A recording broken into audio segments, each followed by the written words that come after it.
Hello everyone, welcome to the commerce school. मैं हूं तमन्ना और आज हम पढ़ने वाले हैं टैक्स।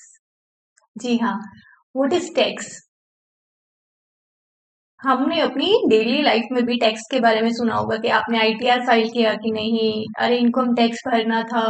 या फिर हम न्यूज में या टीवी में सुनते हैं ना कि किसी के घर पे इनकम टैक्स की रेड पड़ी है। तो टैक्स क्या होता है? सबसे पहले देखिएगा, टैक्स दो टाइप का होगा, एक होगा डायरेक्ट टैक्स, दूसरा होगा इनडायरेक्ट टैक्स। हम एक एक करके दोनों के बारे में बात करेंगे। सबसे पहले टैक्स का मतलब समझेंगे हम। टैक्स का मतलब क्या है? एक तरह का एक्सपेंस है, आपकी जेब के ऊपर तो खर्चा ही है ये। अगर मैं आपके पॉइंट ऑफ व्यू से देखूं तो ये खर्चा है, और ये किसकी वजह से हो रहा है? ये स्टेट गवर्नमेंट या सेंट्रल गवर्नमेंट की वजह से होता है। कुछ टैक्स है जो सेंट्रल गवर्नमेंट लगाती है, कुछ स्टेट लगाती है, कुछ मिलकर लगाती है, दोनों गवर्नमेंट्स। अब क्या है, ये कंपल्सरी है। अगर आप पर टैक्स लगा है तो आपको ये पे करना पड़ेगा, कंपल्सरी है। ठीक है।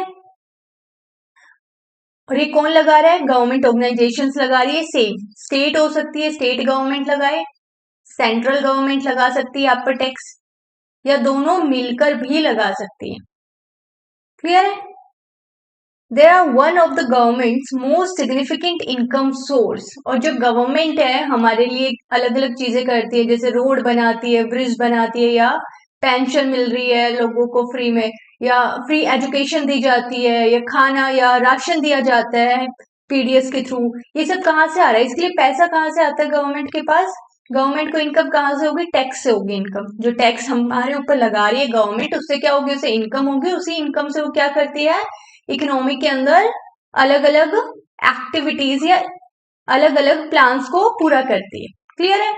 और जैसा कि इस कार्टून में आपको दिख रहा होगा, टैक्स क्या है? किसी इंडिविजुअल या लीगल एंटिटी जिसके ऊपर ये लगाया गया है, उसके लिए क्या है? ये एक बर्डन है। उसके लिए तो बोझ ही है, क्योंकि उसके पास जो इनकम जनरेट हो रही है उसमें से कुछ पोर्शन क्या कर रही है? गवर्नमेंट ले लेती है। क्या बोलकर? कि ये आप पर टैक्स और ये कंपल्सरी आपको देना पड़ेगा, क्योंकि आपने इतनी इनकम कमाई है, तो उसमें कुछ पोर्शन हमारा भी है। अब आते हैं डायरेक्ट टैक्स के ऊपर। डायरेक्ट टैक्स क्या है? डायरेक्टली लगाया जा रहा है किसी इंडिविजुअल पर, किसी ऑर्गेनाइजेशन पर। और इसका क्या है? जो बर्डन है ना टैक्स का, उसको शिफ्ट नहीं कर सकते। जिसके ऊपर लगा है वही पे करेगा income tax. For example, mister A पर जितना इनकम टैक्स लगेगा उतना मिस्टर ए को ही पे करना पड़ेगा। वो कहीं और से रिकवर नहीं कर सकते इस टैक्स को। अगर उनको इनकम हुई है, उन्होंने कमाया है, उस कमाई के ऊपर जो टैक्स लगा वो उनको पे करना पड़ेगा, कंपल्सरी। तो डायरेक्ट टैक्स के एग्जांपल्स क्या रहेंगे? इनकम टैक्स, या आपके एसेट्स के ऊपर जो टैक्स लगता है, गिफ्ट के ऊपर जो टैक्स लगेगा, कैपिटल गेन्स के ऊपर जो टैक्स लगता है, ये क्या है? डायरेक्ट टैक्स होते हैं। नेक्स्ट, डायरेक्ट टैक्स से रिलेटेड सारे इश्यूज से कौन डील करेगा? Central board of direct taxes, जिसको हम बोलते हैं सीबीडीटी। क्लियर है? इससे रिलेटेड जो भी इश्यूज होंगे उनसे डील कौन कर रहा है? Central board of direct taxes. अब बात कर लेते हैं इनडायरेक्ट टैक्स की। आजकल बहुत फेमस हो रही है ना एक टर्म, जीएसटी, जिसका फुल फॉर्म क्या है? Goods and service tax. तो इनडायरेक्ट टैक्स क्या है? ये पे गवर्नमेंट लगा रही है, लेकिन ये कहाँ लगा रही है? गुड्स एंड सर्विसेज पे लगा रही है। इनकम पर नहीं लग रहा है, आपके वेल्थ पे नहीं लग रहा है, ये किस पे लग रहा है? गुड्स और सर्विसेज पर लग रहा है। इसका जो बर्डन है वो शिफ्ट कर सकते हैं एक इंसान से दूसरे इंसान तक। कैसे? फॉर एग्जाम्पल, गुड्स बन रही है फैक्ट्री के अंदर, फैक्ट्री, क्लियर है, और वहां से किसके पास जा रही है गुड्स? होलसेलर के पास जा रही है। अब होलसेलर को पता है मुझे टैक्स पे करना पड़ेगा इन गुड्स के ऊपर। वो क्या करेगा? प्राइस 100 रुपए था, उसको पता है कि मुझे 10 रुपए इसके ऊपर टैक्स भरना पड़ेगा। वो क्या कहेगा रिटेलर को? भाई 100 रुपए का सामान है लेकिन 110 रुपए में दे रहे हैं, अब इसका प्राइस कितना हो गया? 110 हो गया। अब रिटेलर को पता है मुझे इस 110 रुपए के ऊपर 5 रुपए टैक्स देना है। क्लियर है? वो क्या करेगा? 110 में अपना 5 रुपए का टैक्स भी ऐड कर देगा कि 5 रुपए का टैक्स मैं किससे वसूल लूंगा? कंज्यूमर से। मैं 110 रुपए पे मुझे 5 रुपए टैक्स देना है, क्यों ना मैं अगली वाली पार्टी को 115 में बेच दूं, तो 5 रुपए टैक्स का भी आ जाएगा। तो अब कंज्यूमर को ये गुड्स कितने में पड़ी? 115 रुपए में पड़ी।